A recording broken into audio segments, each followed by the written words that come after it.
So last time on Dragon Ball Super, Ultra Vegito had met up with GT Goku and Vegeta in a new timeline for what seemed like a peaceful meal. Until that was Vegeta commenced a year's training with their fusion Gogeta, where both would gain new levels of power, only to come out and be confronted by the Beerus and Whis of this timeline, which in today's manga will lead to devastating results. But before we continue, we just passed over 500 members on our exclusive Patreon, who are all seeing constant early previews daily of the upcoming chapters, seeing behind the scenes work, contributing to the story they love, and more, as well as those in the higher tiers who are even getting the entire upcoming unreleased chapters of the story early too before anyone else. If there was ever a group for true Dragon Ball fans, this was it. So for everyone in that community, thank you, and for those of you who can spare some pocket change to support, go ahead and click the link in the description for some amazing benefits. Enjoy. So our story continues back on Kami's lookout, where shockingly Beerus and his angel attendant, Whis, appeared to confront the three Saiyans who had just left the hyperbolic time chamber. And understandably, Goku and Vegeta are immediately left shocked by these strange and powerful looking newcomers, not able to piece together who exactly they are, as Vegeta says, "Wait! Why does that creature seem familiar?" While Goku says, "Whoa, he looks strong. I have a bad feeling about this one." While Beerus coldly stares at the three men, silent and unmoving in his emotions, keeping a stern poker face on as he fails to reveal his intentions. "What? Beerus? Whis?" Meanwhile, the most shell-shocked and traumatized by all of this is Vegito, as he stands there wide-eyed and in a state of panic thinking, This can't be! Why would they be here? Now of all times! And Whis! He told me once an angel is erased, they would be erased from any and all timelines! Did he get it wrong? What is going on here? I need to regroup and calm down. But regardless of his panic-stricken state, Vegito is quick to use his energy to call Whis' staff into his hand, just in case he needs to make a quick exit. Meanwhile though, the Destroyer God now begins to open his mouth and asks his angel, "Whis, correct me if I'm wrong, but did you not say only two full-blooded Saiyans existed on this planet? Who is this other fellow? It seems he does not have a tail, but his energy signature, I sense, does not seem to be any different to the other two. Could he really be an Earthling, you think?" And Whis, who at first is calm, responds, "I'm not sure, my lord. My angel staff is not always 100% accurate when it comes to scouring the entirety of the universe, but for analyzing a single planet, I would think it would be correct. But having said that, judging by the power levels I'm sensing, all three of these fighters are most definitely Saiyans." But a dark shadow soon falls over Whis' usually prim and proper face, as the angel realizes something seriously wrong is happening here and continues, "But regardless of what race these mortals are, what's more concerning, my lord, is that one of them is wielding an angel staff of his own, and on top of that, time rings meant only for the Supreme Kais of Universe 10. Whoever this third fellow is, he is not supposed to be here." Instantly, Beerus' eyes after hearing this are drawn to the left and right arm of Vegito, with one wielding the staff meant only for the angels and the other wrapped in numerous time rings, just as Whis had said. "What the?" Leaving Beerus completely and utterly shocked as his brain speeds up, trying to think 1,000 thoughts at once to try and explain what he's seeing. None of this should be possible indeed, and he responds, "Whis, you're right. What in the name of Zeno is going on here? We cannot let him leave this place without questioning him. His existence could mean the end of all of us if the God of War catches wind. I'll handle this right now. I came here looking for a Super Saiyan God to match me. And this is what I get? Whoever this is, he better not be who the Oracle Fish prophesied. And just like that, Beerus instantly launches himself at the trio of Saiyans, knowing that if he doesn't stop them in some way now, it will ironically be his head on a platter. What? Stay calm, you two! And as the god hurls towards them, Vegeta and Goku panic, while Vegito remains a force of calm, at least on the outside. On the inside though, Vegito continues his panic and jumps to conclusions as he thinks, damn it! They must have caught on! If I don't get out of here quickly, I'll end up having to repeat history! And though the truth is, the multiverse is better off without any gods or angels, I can't kill Beerus again! This is something these two will have to deal with on their own! Swiftly, Vegito then turns to face Goku and Vegeta and continues to use the two warriors that now both consider him to be a close friend to his advantage, yelling commandingly straight at them, Goku! Vegeta! Listen to me! Quickly fuse! That thing approaching you is Monarcha, the demon that destroyed my timeline! Don't ask me why, but he must have arrived early!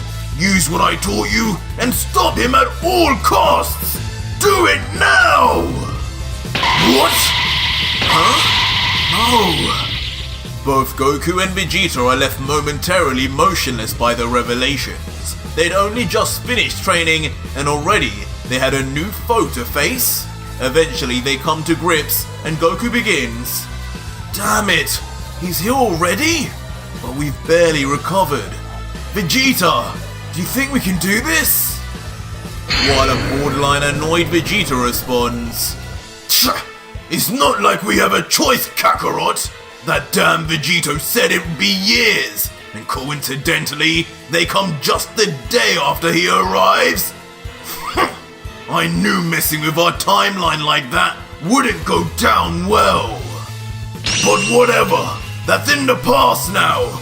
This monster is on the attack now. Get into position, Kakarot! We end this nightmare today! Leaving Vegito to watch on with a cunning smile, as his plan seemingly comes to perfect fruition.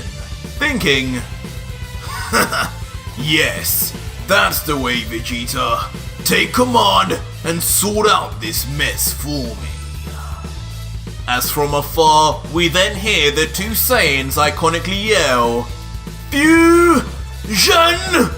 Ha! Leading to a burst of light that shoots forth from Kami's lookout and into the sky. The light and magnificent power is so great that even Beerus is forced to stop straight in his tracks as he marvels and covers his face saying, what the devil are those Saiyans doing now? Huh? Suddenly though, the confusion turns to anger as he realizes what's happening. Wait a second! Did two of them just turn into one? Or are my eyes playing tricks on me, Whis? What's with this energy? It's changed! This isn't Mortal Ki. This is... And just like that, now standing there where Goku and Vegeta once were, is a fully powered up Gogeta. Already in his Ultra Instinct form, holding onto his jacket in classic Gogeta style, with a newly gained cocky smile as he lets out, alright, kitty cat, I was planning on using this power a few years from now, but since you insist, let's get this party started now! What? You're kidding me! Whis, is this what I think it is? Beerus and Whis thought they were shocked before, but it doesn't even compare to how they feel now in the slightest. They both know what they're seeing, but truthfully, they can't quite believe their eyes, with Beerus saying, "Whis, what is happening here? Tell me you know what's going on!" But Whis is no more in the know than his god of destruction, as he just stares blankly at Gogeta, completely positive as to what he is seeing, but unsure of how, letting out, "Lord Beerus, something is definitely not right here. This is indeed what you believe it to be, the technique of the angels, Ultra Instinct. Now I'm afraid this has become a matter Father must be aware of. My lord, we must not let any of these mortals escape." Wait! But seconds after saying this, however, Whis looks up into the sky in shock, as one of the two warriors has already begun what looks like an escape. He quickly realizes what's happening as he yells to Beerus, still staring into the distance. "Lord Beerus! Up there! The time ring user is on the move!" And just as Whis had claimed, Vegito appears in the sky with his back turned as he uses his dark and divine energies to open yet another swirling portal up in the sky with the time rings of his universe. Ultra Vegito takes a quick moment to turn around and stare down at the people below, smiling to himself, knowing he'd got what he wanted from this universe and nobody, not even Whis or Beerus, could ever stop him, saying finally, "Goodbye, Beerus. Goodbye, Whis. It was nice to see you again, if only for a brief moment. I leave this now in the hands of Gogeta and yourselves. May you have a better future than I do. Farewell." And below, not hearing what Vegito had said, quietly under his breath, Gogeta smiles back saying, "Goodbye, my friend. Thank you for all the training. I'll put an end to these two here and now, and I wish the same for you, Vegito." While Beerus, knowing he can't stop the time portal, futilously comments, "We messed up big time letting that one go. I don't know if we should tell Zeno, knowing his temper." While Whis looks on and thinks, "Playing with time, wielding an angelic staff. Just who is this mortal? And why? Why does he look at myself and Beerus with such familiarity?" Meanwhile though, having made his escape, Ultra Vegito floats through the portal and arrives back in his own timeline, but has found himself in yet another one of the many parallel universes. This time, he's on what seems to be a strange and unfamiliar planet, one he obviously doesn't think he's been to before, and from the look on his face, he comments, "That was a close one. I guess I have to worry about running into gods and angels wherever I go in time. But where the hell have I found myself now? This could be a planet in any universe." But having just maneuvered his way out of danger, Vegito takes a moment to look at his surroundings, sensing for nearby power levels and generally think about his current situation as he reflects, "Damn, I was hoping to eat and recover before arriving back here. Maybe even stock up on some senzu beans from Korin. I guess I'll just have to find something here." His head turns backwards as he continues, "I can sense a load of energies nearby, a little stronger than the ones on Earth. Strong inhabitants must mean a load of food and sustenance to keep them alive. Guess I know where I'm going next." And with his plans made, Ultra Vegito dashes up in the air, flying off in the direction of the life energy nearby at an unfathomable speed. As Vegito flies overhead with his angel staff in one hand leading the way, he thinks, "Haven't even had the chance to get a Zenkai boost on healing up.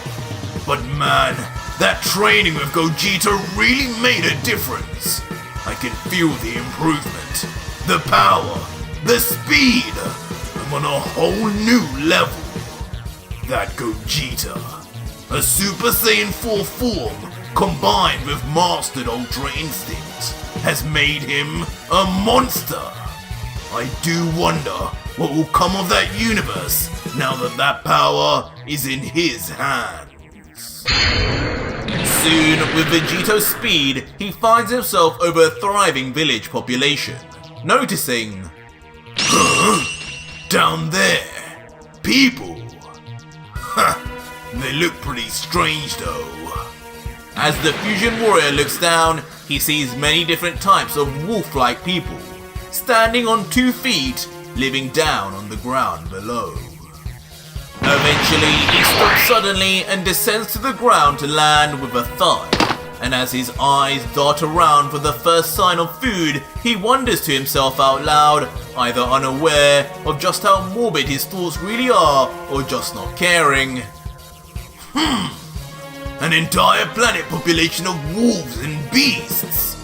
How interesting. I guess at least that means I won't be short on meat anytime soon.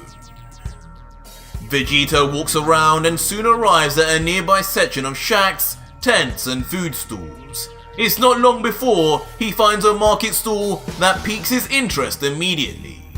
And right there, next to a pleasant looking wolf with spectacles, are 2 plates of freshly cooked and seasoned meat. As the stallsman calls out, "Hey, you there! Yes, you, foreigner. Come try our delicious sheep meat, only 12 bones apiece." And as Vegito hears this, a happy Goku-like smile appears on his face as he yells out, seemingly disregarding the price. "Ah, perfect! Just what I'm looking for, old man. I'm starving. I'll have as much as you can supply." And without asking anyone around for permission, the entitled God Killer instantly grabs one of the fresh legs of meat that have been placed on the counter by the wolf vendor. As the stallsman yells, "Hey, wait a second!" But just as the Saiyan opens his mouth wide, ready to bite on his new meal, a furry blue hand grabs onto his shoulder from behind, seemingly to make him stop. "Get that hand off me if you want to keep it!" As Vegito instantly shifts back to a confrontational tone, wondering who would dare be stupid enough to postpone his meal on this weakling-filled planet. But to our surprise, standing there confidently, each with sinisterly beastly smiles, is the trio of danger, the powerful warriors of Universe 9 that competed in the Tournament of Power and faced Goku, Gohan and Buu in the exhibition tournament beforehand. Bergamo in particular, in the middle, clenches his fist in a threatening sign and stares into the eyes of Vegito and lets out, "Listen, friend, I don't know what primitive rock you crawled out from, but round here, you need to pay before you eat. Now cough up some cash to our poor uncle over here before we turn you into his next selection of meat. Got it?" Vegito, though, who is completely unfazed by the pointless threat, looks confused for a second, however, unable to work out where he knows these 3 from again due to his trauma over his 10-year imprisonment, thinking introspectively, "These 3, just like Gowasu, they seem familiar too. Are they from Universe 10 also, or were they at the tournament? If it's the latter, I guess that means they could be strong." But regardless, now closing his eyes and smirking to himself, Vegito doesn't look even slightly worried about the trio. What used to be considered strong back then is now child's play now, as he responds, "Ah, I see. Money in exchange for food? Yes, truly a novel concept for my kind. But unfortunately, I haven't got any money, but I'm still hungry. So, I guess I'll have to be turned into meat then. Just do me a favor and wait until I'm done eating, will you? I taste better fattened up anyway. As instantly, without a care in the world, Vegito bites into the leg of sheep meat, gulping it down like it was his last meal on Earth. What? How dare he? As one by one, the trio of danger, Basil, Bergamo and Lavender, reel in anger and disgust at the contempt and complete lack of respect for authority the stranger shows for them. In an instant response, all three powerful warriors power up massively in a show of force, ready to turn Vegito into literal mincemeat for his crimes right under their noses, with Lavender commenting, "Brothers, we cannot let this go unpunished in front of our people. Let us make an example of this strange-looking beast." Bergamo, then in response, being the leader of the pack, grits his teeth, trying to control his rage as he lets out, "You just made a big mistake, buddy. The price of disrespecting the trio of danger is certain death. And I'll make sure yours is slow and painful. Enjoy that piece of meat, for it will be your last." Vegito, though, meanwhile, just continues to eat away blissfully at the vendor's stock of cooked meat happily. And with his mouth full of food and his eyes closed, he dares the wolves to come at him, if they really think they're tough enough, that is, saying, "Yeah, sure. Give it your best shot. I'm waiting, by the way. Hurry up before I go help myself to seconds." And like clockwork, not hesitating to move on Vegito's taunts, all three members of the trio of danger rush in at high speed towards Vegito, each one with a ferocious look on their face as if they had reverted back to their primal ancestors, chasing after their next meal. As the trio gets closer and closer within touching distance, Ultra Vegito remains stand still, of course not worried in the slightest as he continues to tuck into his leg of meat. But at the last second, with his mouth still full, his body begins to vanish, as with a smile he says, "No matter the timeline or universe, there are always fools ready to rush to their deaths, huh?"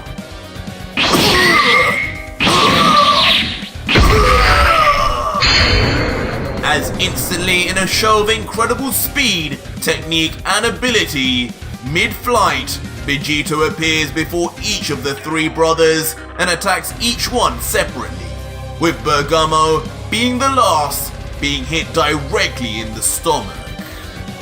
Immediately, all three are sent flying straight into a nearby hut, decimating it in the process with a loud bang.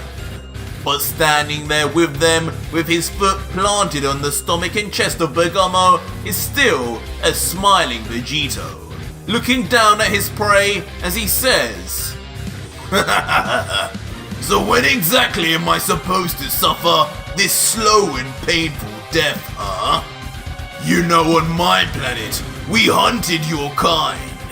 This almost reminds me of back home, so thank you for that." And suffering under the pain and pressure of Vegito's boot, Bergamo begins to cough up blood as the last of his life force fades away from the damage.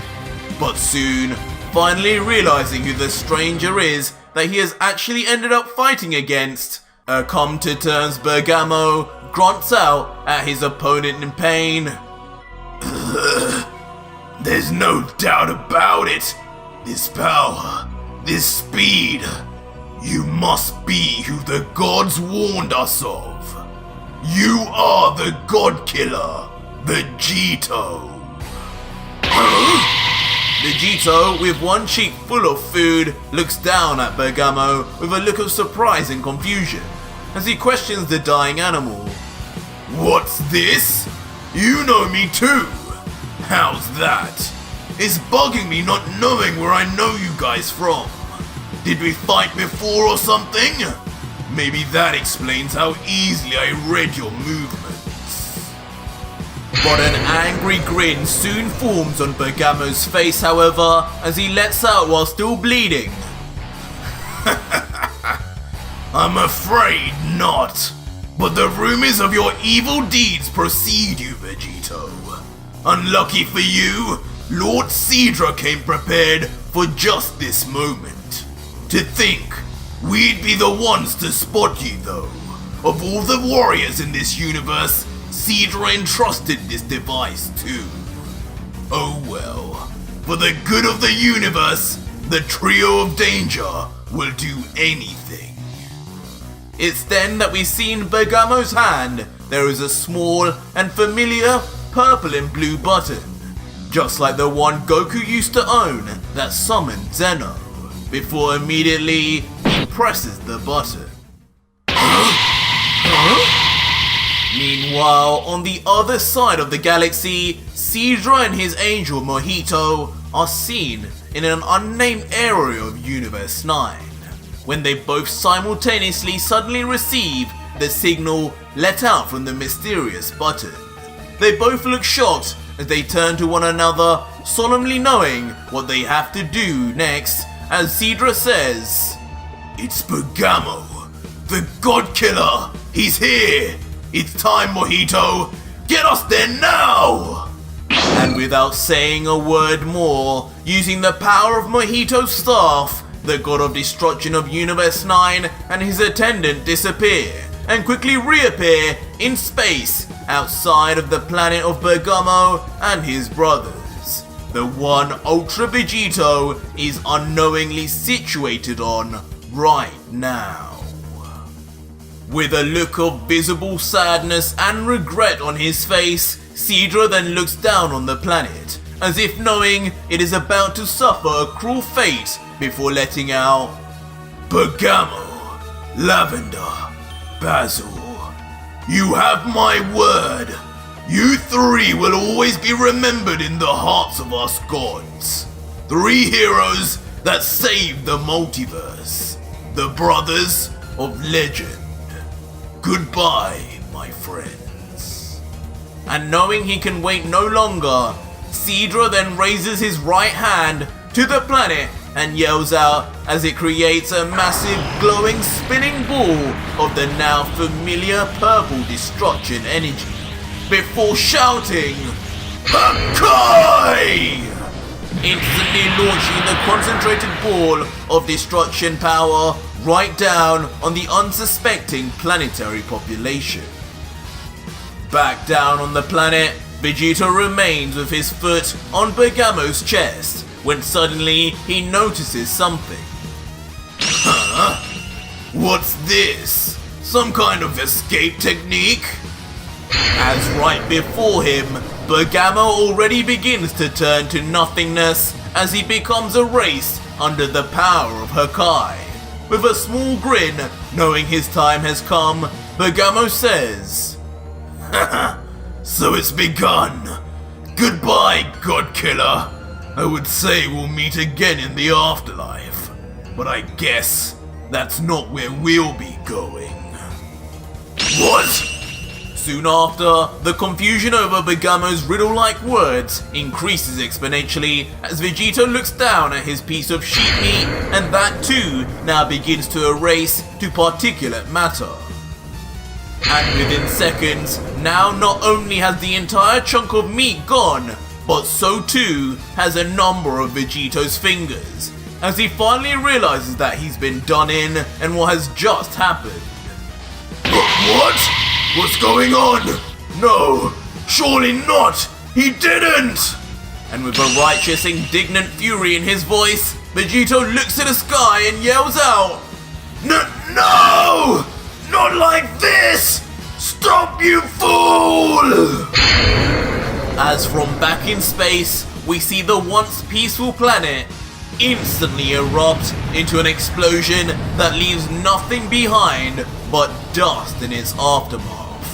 anything and everything that ever existed on its surface being erased for eternity. All the while, Sidra and his angel, protected by a ball of energy, just watch on, knowing they had finally rid the multiverse of its greatest ever threat. The God Killer is no more. With everything finally done, Sidra turns his face to Vegito, finally looking a little bit relieved. Vegito smiles in his anxious way as he tries to use his angelic powers to confirm that they've won, now not sensing any life force whatsoever. Sidra says, "It's over. It's finally over. I knew those deity summoning buttons would be useful. He may have had an angel staff, but his control over it was amateur at best. He could hardly even control where he arrived. It was only a matter of time before I caught him off guard." To which Vegito nods, continuing to look more at peace than he probably has in a while, replying, "Yes, my lord, a truly novel idea. I must admit I had my doubts, but in the end, no matter how strong this Vegito had gotten, he could never match your intelligence and experience. The trio of danger will be remembered in the pantheon of heroes for millennia to come. Perhaps, after 990 years, we could use the Super Dragon Balls to revive them once again. A fitting reward for such a selfless act." What? But suddenly, their once peace and relaxed-stricken faces give way to shock and horror as they both suddenly feel a sharp pain in their chests. And as they look down to see what it could possibly be, penetrating both their chests brutally is a familiar energy blade that could belong only to one man. One mortal who seemingly cannot be stopped by these gods at any cost. But that was it for today's video, guys, and if you made it this far, leave me a hashtag "It's Not Over" in the comments down below, and let me know what you think will happen next chapter now that Vegito seemingly has survived the unthinkable. But if you need to see the next chapter of this manga, you can do so by supporting me on Patreon, where for just $3, you not only fund this manga's next chapter so that it continues, but also receive a ton of manga goodies sent straight to your address in return also. It's the deal of the century.